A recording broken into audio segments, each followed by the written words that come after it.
Hello guys! Sweet తినాలి అనుకున్నప్పుడు చాలా ఈజీగా అండ్ త్వరగా చేసుకునే స్వీట్ ఏదైనా ఉంది అంటే కస్టర్డ్ కునాఫానే. ఫస్ట్ మనం కునాఫాని ఇలా క్రష్ చేసుకొని చిన్న చిన్నగా చేసుకోవాలి. ఇప్పుడు ఒక ప్యాన్‌లో ఘీ వేసి అందులో క్రష్ చేసుకున్న కునాఫాని వేసి మనం బాగా రోస్ట్ చేసుకోవాలి.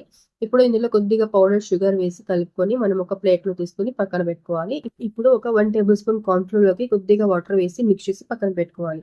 అండ్ పాన్ తీసుకొని అందులో 2 కప్స్ ఆఫ్ మిల్క్ యాడ్ చేసి కొద్దిగా హీట్ అయ్యాక ఇందులో షుగర్ పౌడర్ ఒక 2 టేబుల్ స్పూన్స్ వేసి కొద్దిగా బాయిల్ అయిన తర్వాత కార్న్ ఫ్లోర్ మిక్స్‌ని అండ్ కస్టర్డ్ మిక్స్‌ని ఇందులో అయితే వేయాలి. నేను కస్టర్డ్‌ని 2 టేబుల్ స్పూన్స్ తీసుకొని మిక్స్ చేసుకున్నాను.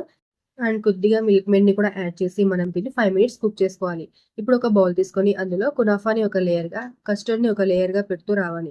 ఇలా లేయర్స్‌గా పెట్టుకున్న తర్వాత కొద్దిగా పైన డ్రై ఫ్రూట్స్‌తో గార్నిష్ చేసుకొని ఇప్పుడు ఒక 30 మినిట్స్ దీన్ని ఫ్రిడ్జ్‌లో పెట్టిన తర్వాత మనం సర్వ్ చేసుకొని తింటే చాలా టేస్టీగా ఉంటుంది రెసిపీ. మీకు కూడా నచ్చుతుంది. సో, తప్పకుండా ట్రై చేయండి. And don't forget to subscribe my channel.